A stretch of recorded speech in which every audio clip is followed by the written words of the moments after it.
They reached the village at dusk, the sky the color of wet ash. Daniel drove slowly along the narrow road, the tires crunching over small stones. Claire sat beside him, her hands tight around a folded map. Their son Amir pressed his face to the back window, counting the crooked chimneys. The village looked quiet, almost asleep. Smoke rose from a few stoves, and dogs did not bark. The houses were wooden and old, with sagging roofs and tiny porches. The forest stood close behind everything, a wall of black trees. Wind moved through the branches and made a soft hissing sound. They stopped near a small shop with a faded sign. Daniel stepped out first and stretched his legs. The air smelled like rain and pine and a little like smoke. A bell rang as Claire opened the shop door. Inside, shelves held salt, matches, candles, and jars of dark jam. An old man stood behind the counter, his shoulders narrow under a thick sweater. He watched them with eyes that looked careful and tired. New to the village, might he said, not as a question but as a truth. Daniel smiled and said they had rented the house at the edge of the woods. The old man looked toward the window as if he could see it from there. He took a slow breath and nodded once. "You'll need candles," he said, and set a bundle of them on the counter. "You'll need extra matches, too," he added. Placing 2 boxes beside the candles, Claire asked if the power went out often. The old man's mouth made a thin line. "Sometimes the light goes where it is called," he said. Amir held a jar of jam and looked up with wide eyes. "Who calls the light?" he asked. The old man's hands shook as he wrapped the candles in brown paper. He did not answer the question, he only said, "If you see a lantern outside your window at night, do not look, do not open, do not speak." Claire let out a small laugh that she did not mean. Daniel shifted his weight and asked who would walk with a lantern in this weather. The old man said, "He walks whether there is weather or not." He lowered his voice and added, "When he knocks, some houses never shine again." They left with candles, matches, bread, and the jar of dark jam. The bell rang again as the door closed. Outside, a few villagers stood in the lane, not close, not friendly, only watching. A woman crossed herself and turned away. A tall man set a board across his gate and hammered it in place. Amir waved, but no one waved back. The wind moved through the trees, and the sky fell from gray to almost black. The rented house sat at the end of a path that was mostly mud. It had 2 rooms, a short porch, and windows that looked like tired eyes. A tin roof tapped softly when the first drops of rain began. Daniel turned the key and pushed the door. The inside smelled like wood, old smoke, and a little like apples. The floor was clean and the table was small and steady. Someone had left a single brass lantern on the shelf. It was polished and empty, its glass clear. Amir touched it with one finger and smiled. "It's pretty," he said. "Like the stories." Claire set the bags down and lit 2 candles. Warm light filled the room and made it feel less thin. Daniel checked the power and found a switch that did nothing. The bulb in the ceiling was cold.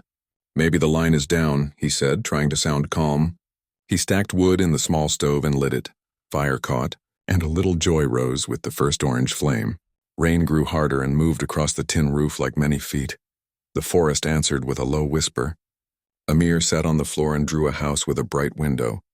He drew a small stick figure holding a round light. Claire watched him and felt her chest pull tight. She told herself the old man only wanted to sell candles. People in small places liked tales. Tales kept long nights from feeling empty. She told herself this again and again as the wind pressed at the windows. They ate bread with jam and laughed at the way it stained their lips. For a little while it felt like any other evening. The stove gave out a steady warmth. Daniel told a short story about getting lost on a city street. Amir told a funnier story about finding a cat that was not a cat but a torn hat.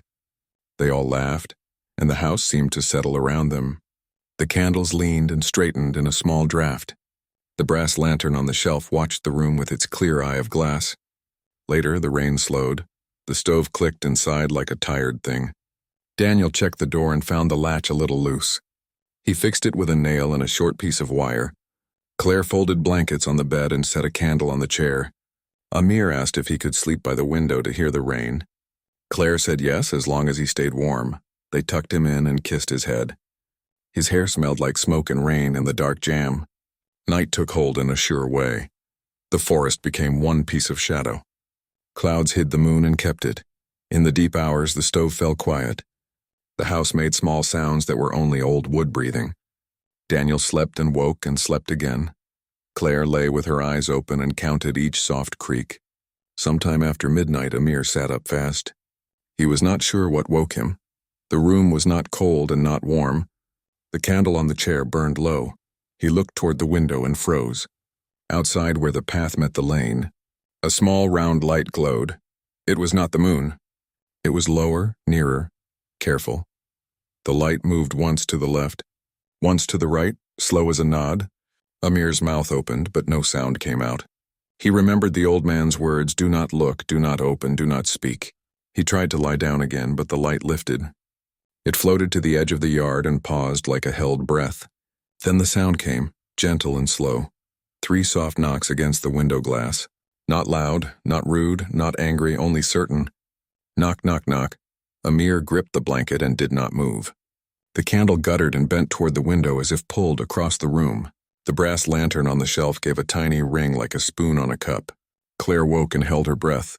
Daniel sat up and put a finger to his lips. No one spoke. The 3 knocks came again. Patient and exact knock, knock, knock. The round light grew brighter as if pleased. It touched the window with a small golden circle. The glass fogged around it the way glass fogs when a person breathes against it. Claire reached for Amir and pulled him close without looking. Daniel stared at the door and counted to 10 and then to 10 again. The house listened, the forest listened, the rain listened. The light blinked once like an eye. Then a voice slipped through the crack between the window and the night. Soft as a moth's wing. "Is anyone awake?" the voice asked. Kind and empty at the same time. The candle went out without smoke. The room sat inside the dark like a held breath. No one answered, no one moved.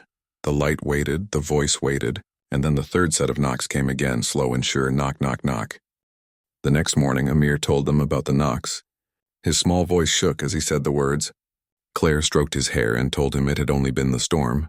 Only branches against the glass. Daniel nodded quickly, agreeing, saying no one would walk in the rain at that hour. But Amir looked at both of them with wide eyes and whispered, "It was not branches. It was a hand. I heard it. Knock, knock, knock." They ate bread and drank tea in silence. The brass lantern on the shelf caught the daylight and gleamed faintly. Claire turned it around so the glass did not face her.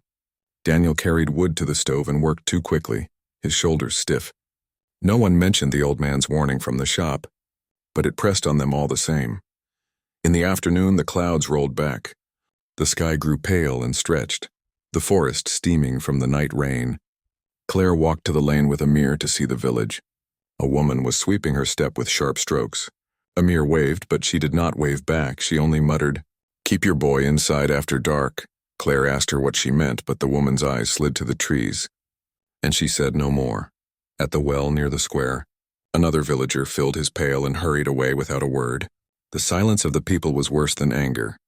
That evening, Daniel set more candles around the house. One on the table, one on the window ledge, one near the bed. Amir watched the flames carefully, whispering numbers as they bent and straightened. Claire asked him softly what he was counting. He answered, "How many breaths they have left." Her skin turned cold, and she told him never to say that again. But Amir only nodded as though repeating someone else's words. The night came faster than they expected. The forest turned black, and the path disappeared. The stove burned.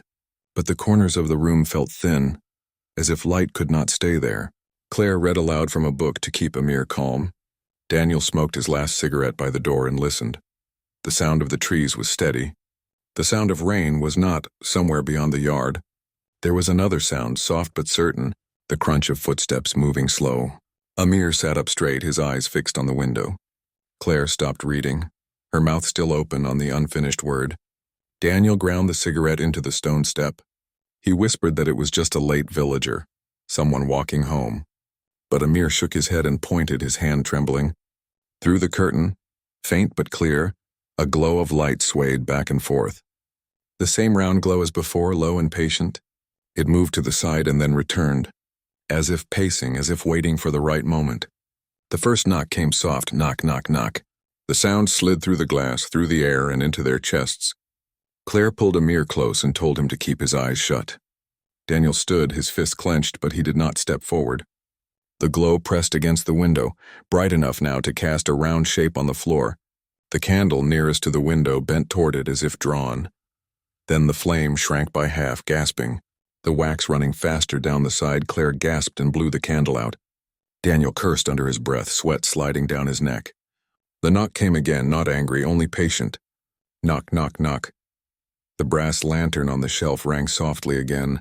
A clear bell note, though no one touched it, Amir whispered, "He's hungry." But Claire pressed her hand to his mouth before the words could finish. The light outside shifted, moving toward the door. The wood creaked as the knob turned slightly, then stopped. Daniel grabbed a chair and wedged it under the handle. He whispered that they would not answer. No matter what, the light paused, then lifted, rising until it shone across the ceiling in a wide arc. Shadows twisted and stretched like black ropes. Claire held Amir close, rocking him without sound. The glow dimmed slowly, fading step by step until the forest swallowed it. Silence returned. The candles burned low. The brass lantern gave one last faint ring, then went still. Daniel whispered that it was only a traveler. Nothing more. Claire said nothing, her arms locked tight around her son. But Amir, his face pressed into her shoulder, whispered a truth too soft for anyone else to hear. He said he will come back tomorrow night, and tomorrow he will knock louder. The morning after the second night felt heavy. The house was quiet, but the quiet was not peace. Daniel rose early and stepped outside. The ground still wet from rain. The trees dripped slowly, the forest whispering in its low, endless voice. On the porch, he found a circle of soot dark as coal. Right where the light had shone the night before, it was small, neat and perfect, as if a lantern flame had burned into the wood without fire. Claire came out and saw it too. Her lips parted, but no words came. She looked back at the brass lantern on the shelf inside the house, its glass catching the morning sun. Daniel said quickly that it was nothing. Just a mark, just water and ash, but his voice lacked weight. Even Amir tilted his head as if he knew better. The boy touched the soot with one finger and whispered, "It's where he stood." Later that day, Claire walked to the village square. She went alone, leaving Daniel with Amir. The shop's bell rang as she entered. The same old man looked up from behind the counter, his eyes tired but sharper now. Claire placed her hands on the counter and whispered, "Tell me who he is." The man's lips pressed thin. His head shook once, but Claire leaned closer, her voice trembling. "I have a child, and he already knows my son's name, please. I need the truth." The man sighed long, like he had been holding his breath for years. He pulled a leather-bound journal from beneath the counter. Its cover was cracked, its pages yellowed. He opened to the middle and pushed it toward her. The page showed an ink drawing, rough but clear, a tall figure in black, holding a lantern that glowed brighter than the moon. The words beneath it read, "He who takes light must carry it, and he who carries it cannot rest." Claire read the notes in silence. The lantern man had once been a villager. Long ago, a man named Elias Gray. He had stolen fire from the church to warm his sick daughter. The villagers cursed him for the theft, saying he stole light meant for God. When his daughter died, he walked the woods with a lantern, begging for her return. He was never seen alive again, only his light moving among the trees. The curse was that he must collect light from others, fire, flame, breath, soul. And every house that answered his knock grew darker. Until it was empty, Claire's chest grew tight as she read. The old man whispered, "He does not ask. He only offers. If you open, you bargain. If you speak, you agree. If you watch too long, he paints you into his light." Claire asked how long he would keep knocking. The man's hands trembled as he closed the book. "Until you give him what he wants," he said. "Or until nothing of you is left." She carried the book back to the house. Daniel read the words, his jaw clenched tight. He said curses were only stories. Old fears turned into warnings, but even as he spoke, the candles on the table flickered, though the windows were closed. Amir sat in the corner with his drawings. He had drawn the lantern man, tall and thin, with a round glow in his hand. Beside him, Amir had drawn himself. Holding hands with the figure, smiling, Claire's breath caught, and she asked why he drew that. Amir answered simply, "Because he said he will take me walking when the candles die." Daniel snatched the paper and threw it into the stove. Flames curled it black, turning the figures to ash, but Amir only picked up another page and began to draw again. The glow outside had planted itself inside his mind. The more Daniel denied it, the more real it became. That evening the air grew heavy. The forest pressed close against the house. The brass lantern on the shelf rang once. Faint and cold, Claire lit every candle they had. 30 small flames scattered across the house. The room filled with orange light, shadows dancing across the walls. Daniel said firmly that no light could be taken if they made the house brighter than the night. But Claire whispered that too much light might only draw him nearer. Her words sank into the silence, and the flames bent slightly toward the window, as if agreeing. Amir sat between them, humming softly, his eyes half closed, his lips forming words not his own. Claire bent close and caught the whisper. He says he does not need to knock tonight. He says the door will open for him soon. Daniel gripped the table, his knuckles white. He swore they would never open the door, never speak, never answer. But as he said it, 3 candles nearest to the window went out, their smoke curling like black fingers. The silence that followed was sharp. Then soft as before, the sound came again. Knock, knock, knock. Not at the window this time, but at the door. Steady, patient, and certain. The knock at the door did not stop. It came again, slow and steady. Knock, knock, knock. Daniel stood frozen, staring at the door as though his eyes alone could keep it shut. Claire pulled Amir into her arms, whispering for him to keep still, to stay quiet. But the boy was already smiling faintly, as if listening to a secret voice. The lantern light slipped around the cracks of the door. A soft golden glow spread across the wood. The iron handle turned gently, but the chair held it in place. The sound of breathing filled the hallway, but it was not the breathing of any person. It was too slow, too deep, as if the night itself had lungs. The candles inside the room bent toward the door, their flames shrinking. One by one they dimmed until only a few weak lights remained. Daniel whispered, "He can't come in unless we let him." But his voice shook, and he was not sure of his own words. The old man had said not to look, not to speak, not to open, but Amir whispered, "He doesn't want to hurt us, he only wants to walk." Claire covered his mouth with her hand. Her own eyes brimming with tears, the glow from the door spread wider, sliding across the walls like spilled water. It reached the brass lantern on the shelf, and the lantern rang again, clear and sharp. The sound was like a bell calling something closer. The knock stopped, but the silence was worse. Then slowly, the light moved away from the door. It slid across the windows one by one. Each pane of glass glowed as though touched by fire from the outside. Shadows stretched tall across the floor.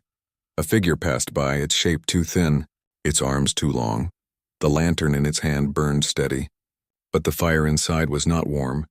It glowed white and hollow, like bone lit from within. Claire held Amir's face against her shoulder so he could not see.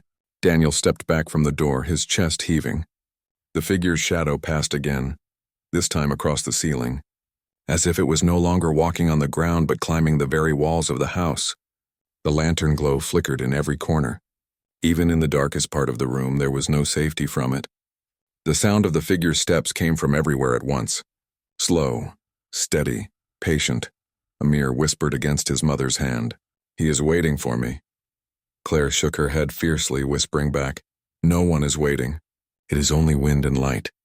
But her words broke when the shadow stretched long across the room and touched her own feet. It felt cold, colder than stone, colder than snow. She pulled her legs up onto the chair, clutching Amir tighter. Daniel grabbed the poker from the stove, holding it like a weapon. The lantern glow pulsed once, then dimmed, then pulsed again. A rhythm like a heart, or like a signal. The house groaned, the wooden beams above them bending. The windows fogged with a white breath. Shapes appeared in the fog. Handprints pressing from outside, long and thin, one hand, then another, then too many to count. Each pressed against the glass as if searching for a way in. Amir lifted his head, his small hand reaching out as if to answer. Claire cried out and pulled him back, rocking him, whispering prayers with shaking lips. Daniel swung the poker toward the window, but the shadows only deepened. The lantern glow flared until it blinded them. Then, as suddenly as it had come, it went out. Darkness fell heavy. The candles were dead, the stove cold. Only the brass lantern on the shelf gave a faint shimmer, a single spark breathing in its glass. Claire whispered, "He will come again, he isn't finished." Daniel nodded, sweat dripping down his temple. His voice was hoarse as he said, "Next time he will knock harder." Amir's smile was small and dreamy as he whispered, "Next time," he said, "the door will open." The next day the village felt different. The people stared longer, their faces lined with quiet fear. A woman whispered to Claire as she passed, Do not argue in your house, he hears it. He feeds on it, Claire asked her what she meant, but the woman turned away quickly. Carrying her bucket of water, Daniel went back to the shop, demanding answers from the old man. The old man shook his head and said, I told you he only knocks until you bargain. And the bargain is always the same. Daniel slammed his hand on the counter, shouting, What bargain? The old man lifted tired eyes and said softly, He takes one and he leaves the rest. That is the law of the lantern. Daniel staggered back, his face pale. He whispered that no one would give a child to a shadow. The old man's hands trembled and he whispered back, And yet, houses here are empty, one by one, because the choice is always made. That night the house waited like a held breath. Claire lit every candle again, placing them close together. Daniel sat by the door with the poker in his hands. Amir lay on the bed humming softly, the same low tune he had hummed before. When Claire asked him what the song was, he answered, It's the sound the lantern makes. It's telling me I will be safe with him. Claire pressed her hands to her ears and whispered that it was only a dream. Only a dream. Near midnight, the glow returned. This time it did not creep. It burned steady outside the door. The brass lantern on the shelf rang so loud it hurt their ears. Then came the knock, not soft this time, not polite. 3 heavy strikes that shook the wood. Knock, knock, knock, Daniel shouted. You cannot have us, the voice answered from the other side. Calm and low. I do not need all of you, only one. Give me the child. And the rest may go free. Claire screamed, No, never, never. Amir sat up slowly. His face calm as stone, he whispered, He only wants me. And then you will be safe. Claire pulled him into her arms, rocking him, crying into his hair. The glow from outside slid across the floor. Reaching for their feet, Daniel struck the door with the poker, shouting curses. The voice came again, softer now, almost kind.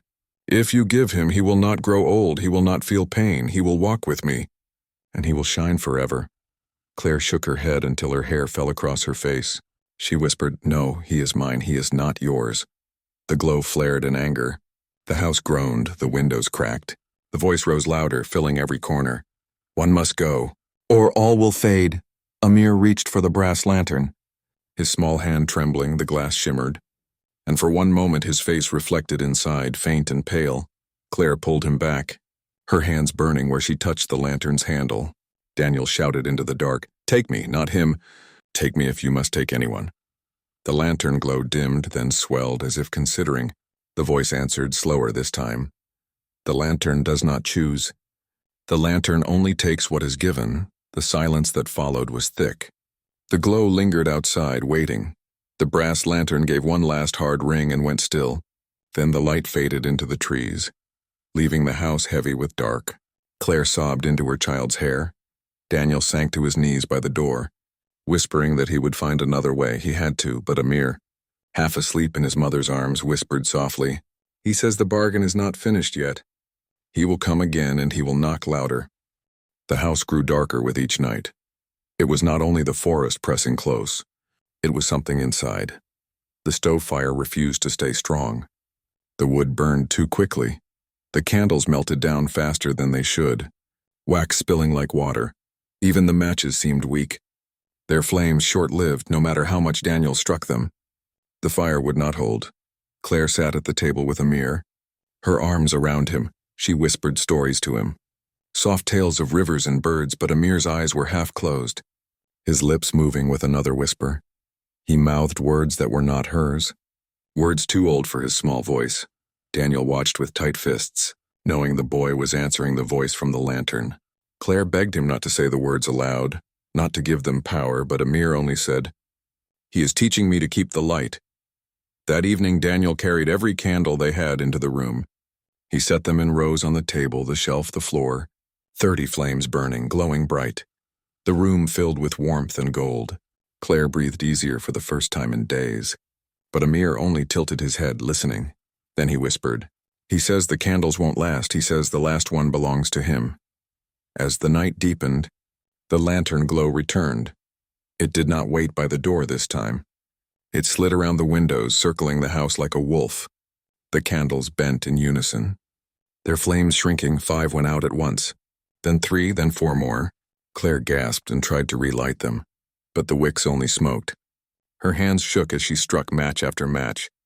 Each dying in seconds, Daniel shouted for her to stop wasting them, but his own hands shook as he gripped the poker tight. Knock, knock, knock. The sound came from the window, clear as a hand on glass. The glow pressed through the pane. A circle of white fire breathing against the frost. The figure's shadow leaned long across the floor. Stretching toward Amir, Claire pulled the boy back, pressing his head against her chest. The candles dropped lower and lower. One by one, the glow seemed to drink them, sucking each flame into itself. The room grew colder as the light shrank. Daniel shouted into the night, "Take me if you want someone. Take me." The voice came through the wall, calm and endless. The lantern takes what is given. But the child is already mine, Claire screamed no until her throat broke. She clutched Amir's face in her hands, forcing him to look only at her. But the boy's eyes were strange now, glowing faintly with the same pale shimmer. He whispered, "Mama, I'm not afraid. He says he will carry me in the light.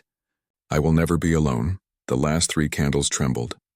Their flames bent toward the door as though bowing. The knock came again, harder this time, shaking the frame. Knock, knock, knock. The brass lantern on the shelf rang so loudly it cracked its own glass. A small flame flickered inside it where there had been none. Claire gasped, pointing, whispering, "It's lit." "How is it lit?" Amir smiled and said softly, "Because he is here." Daniel ran to the lantern. Grabbing it with both hands, the heat scorched his palms, but he lifted it high as if to throw it. The voice thundered through the walls. "Break it, and the light will burn you too. The lantern does not end, it only changes hands." Daniel froze, his chest rising and falling. Claire cried out for him to smash it anyway, to end this nightmare. But Amir reached out his hand and whispered, "Don't, Papa. It belongs to me now." The last candle on the table flickered weakly, its flame small, trembling, clinging to life. The glow outside brightened, pressing harder against the windows. The figure's shadow stood tall across the room. Long arms stretched wide, the voice came again, softer this time, almost kind. "When the last candle dies, the door will open, and I will take only what is mine," Claire screamed, covering Amir's ears, but he was still smiling. Daniel stared at the single candle. Its flame shrinking smaller, he whispered, "If it dies, we are finished," Claire whispered back. "Then we keep it alive." They cupped their hands around the small flame, shielding it from the drafts, but the glow outside only grew stronger. Breathing against the glass, the house groaned like wood under too much weight. The candle wavered, its light shaking, and the voice whispered one last promise, low and certain, "When the flame goes out, he will walk with me." The last candle trembled on the table. Its light was weak, its flame thin as a thread. Claire and Daniel leaned close, shielding it with their hands. Their faces glowed orange, their shadows long and shaky across the walls. Amir sat between them, calm, too calm for a child. His lips moved as if whispering to someone only he could hear. Outside, the lantern glow circled the house again. It brushed against the windows like a hand testing glass. The panes fogged white with each pass. The sound of slow footsteps pressed against the walls, steady and patient. Knock, knock, knock. The door shook, the frame groaned. The chair jumped against the handle. The voice seeped through the wood, low and endless. "Open, and I will take only him. Refuse, and I will take you all," Daniel shouted. "No, never, never." Claire pressed her hands tighter around Amir's face, tears spilling down her cheeks. But the boy whispered, "It's all right, Mama. He says he will keep me safe. He says you'll still see me shining." Claire cried louder, rocking him, begging him not to listen. The last candle bent toward the door, its flame small and desperate. The brass lantern on the shelf rang again, its cracked glass glowing white. A pale flame bloomed inside it, steady, hungry. The voice rose higher. "When your fire dies, my fire will live, and the boy will walk with me." The windows rattled. The beams of the house groaned. Black handprints pressed against the glass, long and thin, too many to count. The door shook again. Knock, knock, knock. This time each strike was hard enough to rattle their teeth. Claire screamed. Daniel held the poker ready. The lantern glow flared so bright it poured through the cracks, flooding the room with white fire. The last candle sputtered, wax spilling fast, its flame flickered, bent low, nearly gone. Daniel shouted that he would not give his child. He lifted the poker high and struck the brass lantern on the shelf. Glass shattered, shards flying. The pale flame inside hissed and swirled into the air. The glow outside roared in anger, shaking the walls like thunder. Amir cried out, clutching his chest, his eyes glowing faintly. Claire screamed his name, holding him tight. The last candle flickered wildly. The flame jumping, it bent sideways, shrank, then rose again weakly, refusing to die. The voice thundered, "You cannot break the lantern, it only moves. It always finds a hand." The pale flame swirled in the air like smoke. Searching, it bent toward Amir, curling into his small hands. The boy's face lit from within, his eyes burning pale white. He whispered, "I can carry it now." "I am strong enough," Claire sobbed, begging him to let it go. Daniel grabbed his son's hands, burning himself as he tried to pull the flame away. But Amir only smiled faintly as if comforted. The knocking stopped. The glow outside dimmed. The voice fell to a whisper. Pleased and certain, he carries it now, and he will walk with me when the time comes. The house fell still. The windows cleared. The shadows melted back into the corners. The last candle, trembling and small, held on. Its flame steady but thin. Claire and Daniel sat weeping, their arms around Amir. The boy's hands glowed faintly in the dark, like glass hiding a flame. When dawn came, the forest was quiet. The house stood whole. The door unbroken, the windows clear, but the soot circle on the porch was larger, darker, as if the lantern had burned there all night. The villagers did not speak when they passed by. They only lowered their eyes and closed their gates tighter. Daniel and Claire packed quickly, ready to leave, but Amir stood in the doorway, his small hands glowing faint. He looked back at the house, his lips curling into a strange, sad smile. "He says I cannot run," Amir whispered. "He says he will knock again wherever we go."